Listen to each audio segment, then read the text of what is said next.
one very big result of having gone through emotional neglect is going through abandonment trauma, right? This fear of losing a connection with somebody, of having to break off a relationship, and then resorting back to and that feeling of abandonment, right? Where shame is going to arise and feeling like there's something wrong with you that is the reason for why the relationship broke off.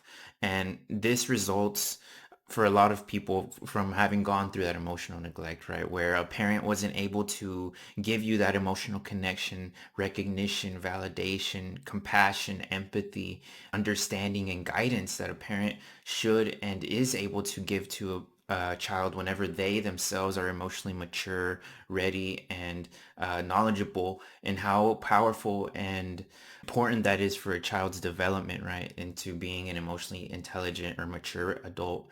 And a lot of things that I've heard, especially in our Mexican culture, is excuses, right? Yes, our parents went through difficult situations. A lot of first and second generation children here, I gave up so much for you. I came over here and suffered, and I sacrificed a lot to give you what you have. You have a home, you have food, you have clothes, you have everything you need, right? Why aren't you happier? Why are you feeling this way?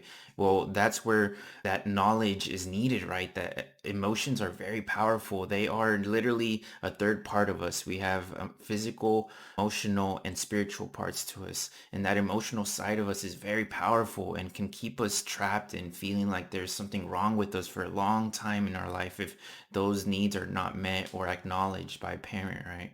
And those phrases of, I gave up so much for you, I had it harder than you, are simply excuses for them not wanting to confront their own internal battles, right? Or whatever self-beliefs they have of themselves based on how they grew up. And the longer that those excuses continue or change, and longer that generational trauma or self-belief is inherited by the next generation. So until we choose to do the work ourselves, take responsibility, acknowledge it as work that we need to do for ourselves, nothing is going to ever change, right? So I just want to share a little bit about how that abandonment trauma or abandonment fear can show up in somebody's life, right? Some of the most common ones are chasing love constantly, right?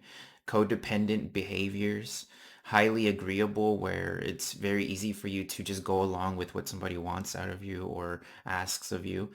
Fear of confrontation, people pleasing behaviors, and fawning, right?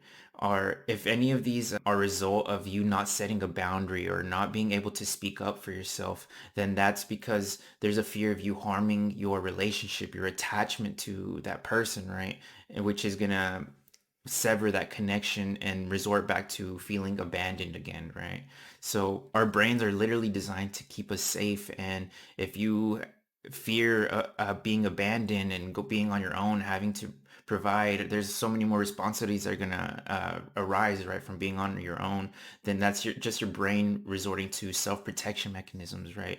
And that abandonment is gonna be the fear is going to be driving that those behaviors in you to maintain yourself in a safe state of mind internally, right? These are things that are going on inside. These patterns are not really easily seen in our conscious mind, but they are driving our internal choices and patterns and stories that we tell ourselves.